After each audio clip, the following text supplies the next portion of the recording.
Looking at players with 1 year left on their contract, who's staying, who the Texans could move on from, and who potentially can get cut during training camp on today's Locked On Texan podcast, we look at this Texans roster. You are Locked On Texans, your daily Houston Texans podcast, part of the Locked On Podcast Network, your team every day.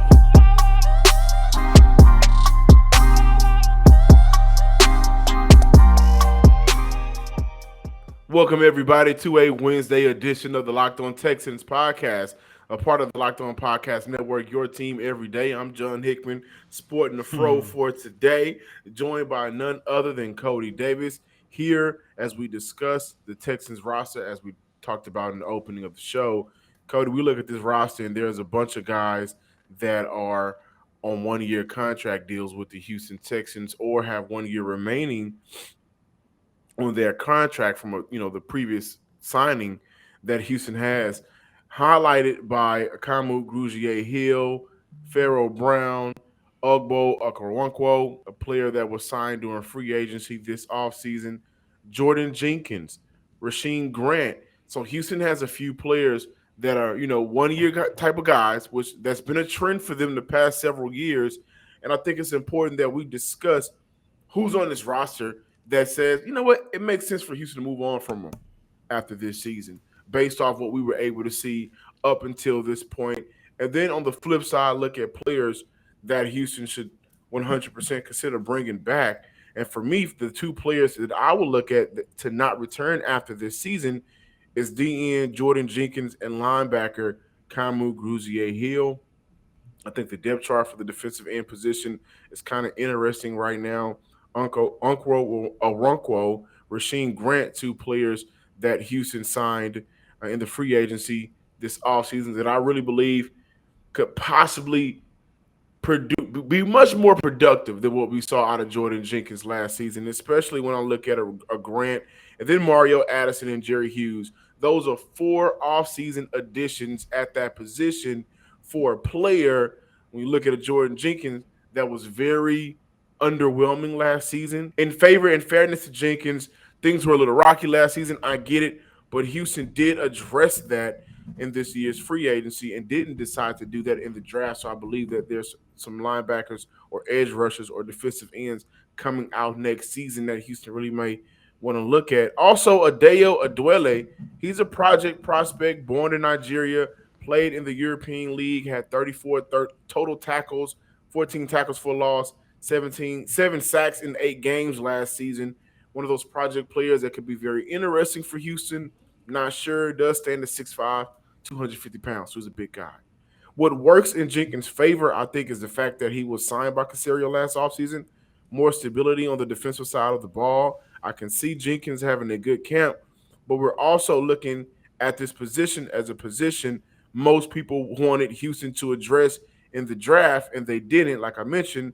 But when you look at next year's draft, you have Will Anderson out of Alabama coming out, Miles Murphy, and Nolan Smith. And when I look at what Houston has on the roster right now, I just think he may be the odd man out. As far as Kamu Grugier-Hill being out after this season, I think it depends on the growth and development of Christian Harris and Garrett Wallow, 2 former DBs playing linebackers with the ability to drop back and cover and make a play on the ball. And I think that Kamu was in a position where we can just see him get phased out maybe towards the end of the year. This coaching staff has spoken highly about Garrett Wallow. They've spoken highly about Christian Harris. And I think Wallow is a Caserio guy. Like, he's one of those guys, I need to make sure that my guy gets on the field by any means possible. So Kevin Pierre-Louis is an honorable mention for a player that I can see Houston cutting and moving on from during training camp. Before I give my guys, John, I do want to revisit Jordan Jenkins. I'm not trying to turn this into a debate, but I think Jordan Jenkins have possibly the best opportunity to return for the Houston Texans, because you mentioned, in fairness to him and in favor to him, he went through a lot last season. It was his first year playing in his hometown here in the city of Houston, but it was an injury plagued season. And towards the end of last season, right when he started getting healthy, I can't remember if one of his family members actually passed away or they got really ill. He had a lot of family issues going on. So I do want I pointed that out because throughout all of that, Jordan Jenkins was still somewhat of a productive player for the Texans when you take a look at what he was able to provide to that defensive line. You're talking about a guy who finished the year with 2.5 sacks, 5 quarterback hits. I think if he has an opportunity to get a full season under his belt, plus I do want to mention he's been looking pretty good throughout voluntary OTAs and minicamp. Was once again that was before the pass came on. I think Jordan Jenkins has probably the best chance of proving everyone wrong and saying, you know what, I'm here for the long term. However, John, one guy that I do not feel is in the same situation as Jenkins is a guy that I was actually surprised that Nick Caserio and the Houston Texans brought back. And this goes back to something you and I have been playing around with even before we started Locked On Texans about how the NFL should let the draft come before free agency. And I say that because Chris Conley, I do not see him being a part of this organization beyond the 2022 season. Not only that, I would not be surprised if the Houston Texans cut ties with him heading into the season, which means he's losing his spot during training camp. We talked about this here a lot on Locked On Texans. That wide receiving core is extremely deep. Plus, last year, I don't know if it's because you and I was trying to just reach for something positive to talk about, but remember when the Texans first signed him, we all thought that Conley was going to take the helm as this team's number two wide receiver. But now we are all expecting Nico Collins to take this big step. Plus, even though John Mechie is not going to come out the gates and be the top tier wide receiver we all expect him to become in the future, he still is going to give this organization more than what Chris Conley is going to be able to do so. And when I take a look at what Conley did last year, you're talking about a guy who played in 16 games and recorded only 323 yards, third on the team. However, just to give you guys an idea of how inefficient Conley was last season, Danny Amendola, a guy who played in half the games, then Chris Conley, recorded a total of 248 yards. So you telling me a guy who played in 16 games only recorded 75 more receiving yards than a guy who only played in 8 games. John, I'm sorry. I do not see Chris Conley returning to this organization. If he makes it beyond training camp, good for him. But at the end of the 2022 season, I do believe they're going to cut ties with him. As an honorable mention, we talked about this last week. I still believe it's a long shot that they cut him. However, Rex Burkhead, there's no need for him to be a part of this organization anymore. I get it. I understand it. He's a veteran guy who can bring some more leadership to this organization. However, when you have guys like Marlon Mack and Damian Pierce, who I believe is going to really improve this Texans backfield, and in addition to the offensive line, I don't see a situation where you're going to have Rex Burkhead be a part of this organization moving forward. And I want to point out two interesting things for both points, especially when I look at the wide receiver depth chart. I think the reason why we're picking some of these players like a Chris Conley is because there are other players in your position room that's going to make it tough on you. Philip Dorsett, who has came in and made it, made some good catches, made some good plays during camp and practices, and he's gaining that trust with those reps with Davis Mills. Also, Chris Moore, who had kind of the same type of Really, season a Chris Conley had surprising last season. season. And now you look at it, what makes more sense? Bring it back, spending money on Chris Conley or spending money on Chris Moore. And also, I would look at for Houston, Drew Estrada as one of those small, shifty wide receivers, kind of can play like Danny Amendola. Maybe he does more throughout the offseason in training camp once that starts in July and throughout preseason, whenever he gets some reps to prove that he should be on this roster. It's just kind of difficult. And for the defensive side of the ball, whether it's Kamu Grugier-Hill, Jordan Jenkins, I look at it and I see that we are discussing positions that Houston really brought a lot of players into field on the depth chart there. So again, for Jordan Jenkins, they signed several players in the offseason. And I get it, last season was not favorable in terms of the ideal situation, but it's not a coincidence when we look at Okoronkwo getting drafted, being signed in the offseason, Jerry Hughes, Mario Addison, Rasheem Green. Those are players that are going to potentially take away your snaps. And again, with there being so many players in that position, what are you going to do to separate yourself? That's why training camp is so important. That's why preseason is so important, because now what are these players going to do that they're going to have to make hard choices in their front office, making cuts? What are you going to do to separate yourself? And I think that's going to be very interesting to see from a Chris Conley, from a Jordan Jenkins, from a Carmel Gougier Hill, from all of these players.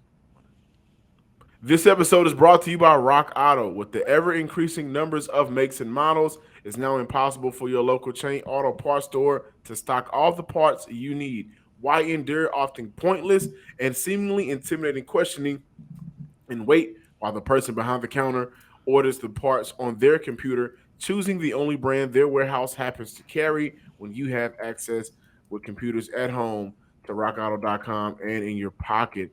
Save time and money when shopping and choosing Rock Auto. You do not have to spend a lot of that money. Why choose to spend 50, even 100% more on the same parts from a chain store or a car dealership where you can order it from Rock Auto? And again, save that money. All Rock Auto prices are reliably low for every customer. Go to rockauto.com right now and see all the parts available for your car or truck. Right, Locked On Texans in there. How did you hear about us box? So they know we sent you their way. Amazing selection, reliably low prices, all the parts your car will ever need. rockauto.com. Welcome in, ladies and gentlemen, to this latest installment of Locked On Texans. And in the first segment, we talked about players on one-year contracts who we believe the Houston Texans will cut ties with sooner rather than later. And in the second segment, I actually want us to take a look at players on a one-year contract who actually has an opportunity to prove their worth throughout training camp this offseason in hopes of extending their career here in the city of Houston beyond the 2022 season. And John, the first guy that I really want to take a look at is a guy that you actually mentioned when I looked at Chris Conley on the possibility of the Texans moving on from him. And the guy that I'm actually looking at that I do believe has a really good chance of extending his career here in Houston is Chris Moore. You said something very interesting between those two guys who, let's be real, are in the same boat. What is going to elevate Moore over Conley, or what is going to elevate Conley over Moore? When I take a look at Chris Moore, I like to consider him, if not the biggest surprise of 2021, one of the biggest surprises in 2021. Because remember, this is a guy going into last training camp, got cut. They came back and brought him on a practice squad. He was elevated to the roster, I believe, week 5 against the New England Patriots, if I'm not mistaken. He went 5 for 5, caught a touchdown, and recorded, I believe, 110 yards. And he actually was a really good contributor to this organization, especially on the offensive side of the ball. However, the biggest factor in terms of what is going to separate him over Conley is the fact him and Davis Mills, they are already on the same accord. And what make that even more important, when you take a look at Davis Mills, what is one of the things we always talk about, we want to see him improve? Stop targeting Brandon Cook so much. When you look at who might have been his second favorite target last season, without a doubt, it was Chris Moore. Moore has spent damn near the entire offseason working out with Davis Mills, so I think that chemistry and camaraderie is going to be 10 times better for this organization. Plus, you're looking at a wide receiver who can play both on the outside and in the slot. And with an offensive coordinator like Pep Hamilton, I do believe that we're going to see a career year out of Chris Moore for this upcoming season. I think this career year is hard to say, but I can see, him being one of those players after the season is over with that Houston just really likes. He comes in and he's going to fit the mold of what Houston is, building right now. He's coming in, doing his job, doesn't complain. Whenever he gets his targets, whatever aspect or area of the game we need him to help him on. Moore is right there to help us out. And he could be one of those players again that may get an extension throughout the year, depending on how the circumstances are going, kind of Mm-hmm. like a Rex Burkhead. But I would also like to look at Javier Thomas. Listen, there was only one Mm. game where Thomas allowed over 50 yards on his head. And I think what he's able to do in both man and zone coverage, two interceptions last season, but what he's able to do in both man and zone coverage, excuse me, he's versatile for Houston in terms of if they need to approach things differently schematically against opposing offenses, where you have a cornerback that can, he's kind of good either or. And remember, I think that plays a big part into why they drafted Derek Stingley. We'll see how that works out, how he fits in man coverage when he's going to follow whoever the best receiver is on the opposing offenses, and how he does in zone coverage when you just need to play your zone. So you have a player who played very good for you last season, a diamond in the rough. I think he'll be returning back after next season. And Rasheem Green signed out of Seattle. Oh, he's on that 1 year deal. Houston likes him. 6.5 sacks last season. Excuse me, long and athletic. Ideally, I think he should be starting alongside, opposite side of Jonathan Grenard. And I do think he will be more of the player that Houston rotates in and out with, depending on the situation. Mario Addison is now in Houston. Jerry Hughes is now in Houston. Again, Okonkwo signed in the offseason. These are four guys that Houston brought in during the offseason. Of the four, I do look at Green as the one defensive end that I think Houston should, allow to have more of the primary role on the opposite side of Jonathan Grenard. Before moving on, I think the biggest wow factor in terms of a guy who might have the biggest opportunity to extend his career here in Houston or get cut, rather that be going into the season or after next season, is Pharaoh Brown. The guy who literally said his number one goal for this upcoming season is to be an all-pro tight end. And John, the reason why I feel like he is the biggest wild card factor and it could go either way with him is because he's going into his third season with this organization. And we have seen both the good in Pharaoh Brown and we have also seen the bad in Pharaoh Brown.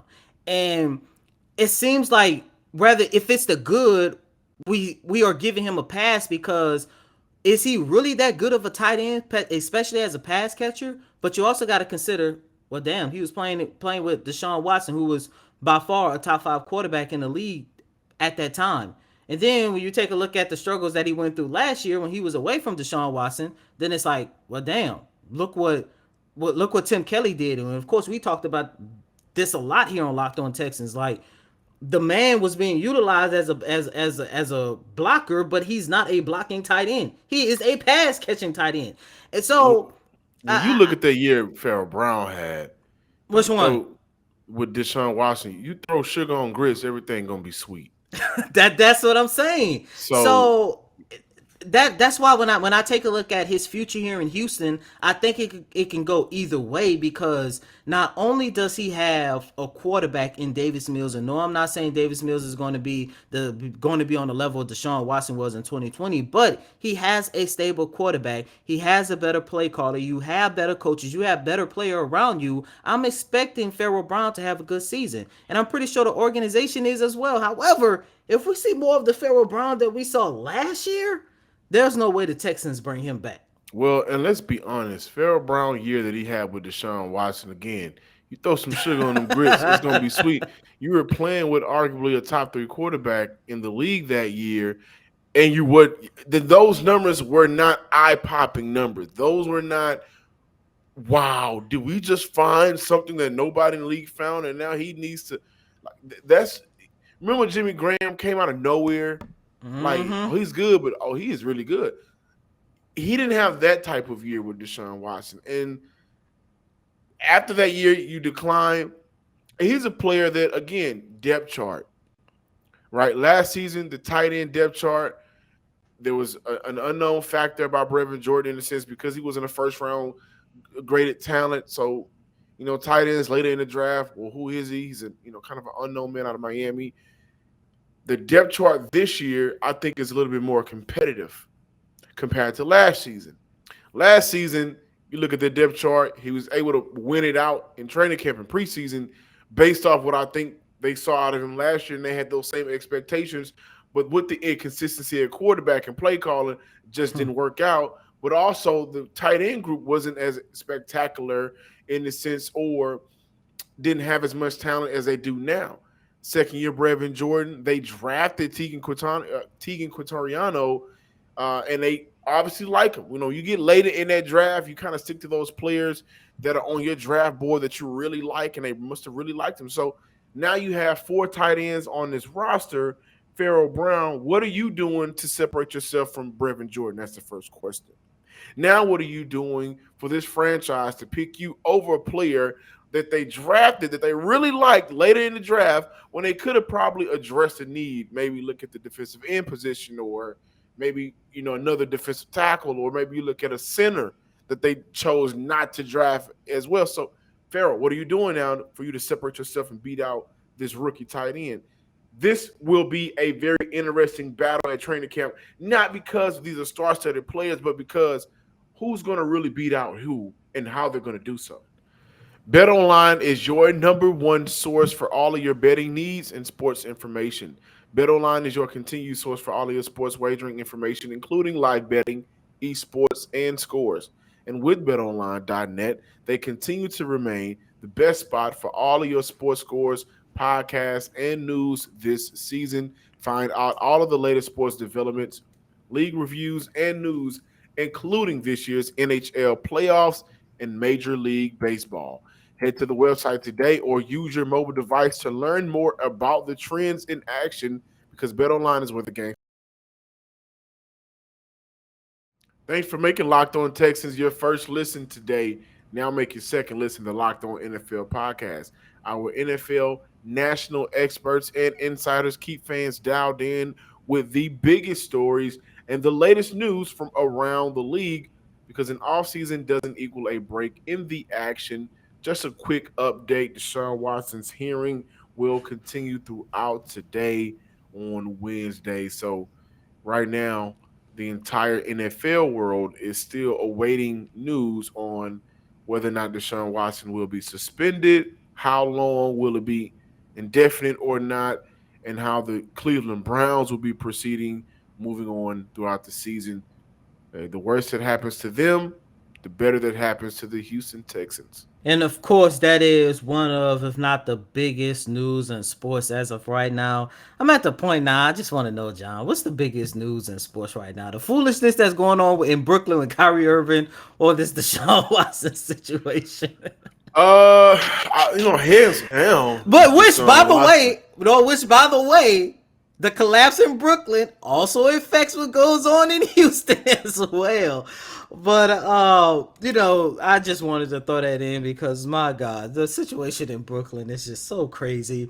But second segment we talked about Pharaoh Brown, and John, you made a really good point on his toughest competition. That's definitely going to decide whether or not he comes back beyond the 2022 season is the competition between him and Brevin Jordan. However, John, when we extend this beyond Brevin Jordan and take a look at the rest of the tight end group, is there another tight end that could possibly challenge Pharaoh Brown for his position? Because, as right now, as we sit here on June 29, 2022, I'm sitting here and I'm looking at this tight end position, and we can already consider Pharaoh Brown the number 2, arguably number 1 option at that position. However, this tight end group, there's what? 1, 2, 3, 4, 5, about 6 to 7 tight ends. I don't know if there's another tight end that's going to be able to push him out of not just the rotation, but push him out to the point where we're sitting here talking about breaking news. The Houston Texans have cut ties with Brown. Yeah, so I would like to say, when I look at the tight end group, the expectation for Brevin Jordan, who as of right now is listed as the tight end number 1 on this depth chart, the one word that I would place on him is upside. the upside of Brevin Jordan being a effective vertical tight end. And let's talk about what would be positive for him this year, right? You're playing alongside, and presumably you will be the tight end number one on this roster. You're playing alongside Brandon Cooks, Nico Collins, Philip Dorsett, Chris Conley. You look at the backfield, Marlon Mack and Damian Pierce, and now with Davis Mills at quarterback. Maybe this season is a little bit more grounded for this offseason and there's more consistency for Brevin Jordan. What does success look like? And I think for a second year tight end that could still be possibly finding his way on this offense, trying to figure out how he can be effective. I could look at between 300 to 400 yards with 4 touchdowns. Those numbers don't seem eye popping, but understand this. Where does he fall in line as a player you got to get the ball to on this offense? Right? You look at the the Vegas Raiders, Wallow at tight end before they traded for Devontae Adams, he is the number one guy on that offense that you got to get the ball to. Those years with Gronk, right? Kyle Pitts in Atlanta going into year 2. He's another example of he's a player that you prioritize on that offense to get the ball. For Brevin Jordan, if he can go out and get between 300 to 400 receiving yards and 4 touchdowns, where he is not going to be, as of right now, the number one guy on that offense, that looks like success. For Pharaoh Brown, you're owed $3.5 million this year. Houston may move on for you so they won't have to pay the entire amount of your salary because it's just not worth it. So, again, for him, your upside is now proving to Houston that your veteran leadership in their locker room matters, that what you can bring out on the field matters, and that this rookie who you guys obviously like I mentioned, he's not ready to play at the level right now. Let me help bring him along slowly but surely, and then I can give it to you all this year. Again, training camp and preseason is important for Pharaoh Brown. I think it's important for the entire tight end position group because as much as we like Brevin Jordan, who's to say that Pep and Lovey isn't looking at a veteran presence on that tight end in that tight end group, to start the year off. Training camp is important for all of these guys, and I think we should not downplay how important this tight end position group can be for Houston and how important coaching is going to be for this group. I'm Johnson Sports Guy Hickman. Thank you for checking out today's episode. Make sure you're following on Twitter at Locked On Texans. Like, comment, subscribe, share. Tell your friend to tell your grandmother to tell her side chick at the workhouse. Just tell everybody to follow us and subscribe on YouTube at Locked On Texans. And as always, I'm your host, Cody Davis. Please remember to follow me on Twitter at CodyDavis_24. Once again, that's Cody, COTYDAVIS_24. Until next time, ladies and gentlemen, peace.